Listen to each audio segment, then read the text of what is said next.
યોગીજી મહારાજને મોડો માણસ, ધીમો માણસ ગમે નહીં. એટલે સ્વામીજીના સ્પેશિયલ બે શબ્દો છે, મરતી મરતી કાન નહીં હલાવવાની, મરતા મરતા કાન નહીં હલાવો એક, અને બીજું ટોક ટોક. આ બે સ્વામીજીના સહજ શબ્દો હતા. ધીમો ને ધીલો માણસ ગમે જ નહીં. આ ભાર કે પેલે ભાર સુરવીર જ ગમે. મારે તમને આ વાત સમજાવી છે. વી ફોર વોટ? આપણે મરવા જન્મ્યા છીએ. કોઈની ઝિલંબે નહીં કરવાની, કોઈની નહીં. ભગવાનના બડે ઝઝુમી લેવાનું. આ પાંડુરંગજીના એમણે એવું સૂત્ર છે, આપ ખેલતે રહો હમ ખિલતે રહે. એ સૂત્ર કેટલું ફાઇન. સુરુચિ ટોપ રાખવાની. મારા વિચારમાં કે હું વર્ષો પહેલા સુરુચિની બહુ વાત કરતો હતો. થોડાકે પકડીને થોડાક હજુ હવામાં છે. જ્યાંની જેટલી ટોપ સુરુચિ તેટલી એ સુરુચિના કિનારા ઉપર ભગવાન સામનેને લઈ જાય છે. શું થશે, કેમ થશે, વિચારોથી ગભરાવાની કાંઈ જરૂર નથી. જે કરવાનું છે કરવા માંડી પડો. મહર્ષિ ટોલ્સ્ટોય જઈ રહ્યા હતા મોસ્કો તરફ. સંજોગો આધીન ખૂબ મોડા પડ્યા.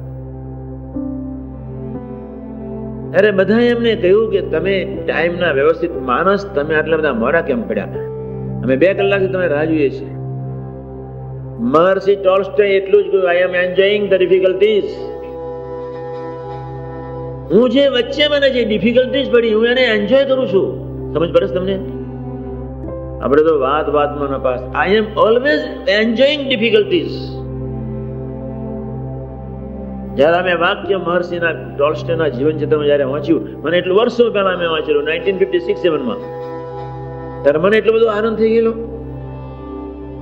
મેં કહ્યું કોઈ યોગ નહીં, કોઈ પ્રાપ્તિ નહીં, કોઈ સંત નહીં, કોઈ નિષ્ઠા નહીં, છતાંય જો આટલા બળથી જીવતા હોય, આઈ એમ ઓલવેઝ એન્જોયિંગ ડિફિકલ્ટીઝ.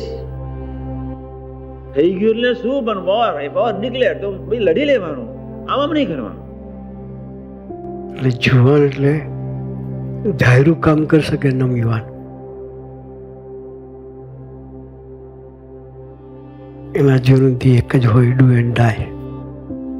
શું હોય? માથું ના ખજવાડે. શું થશે, ક્યારે થશે, કેમનું થશે, એ બધા ક્વેશ્ચનો યુવાનીમાં ના હોય. કેમ ના થાય? યુવાનીનું કયો શબ્દ હોય? કેમ ના થાય?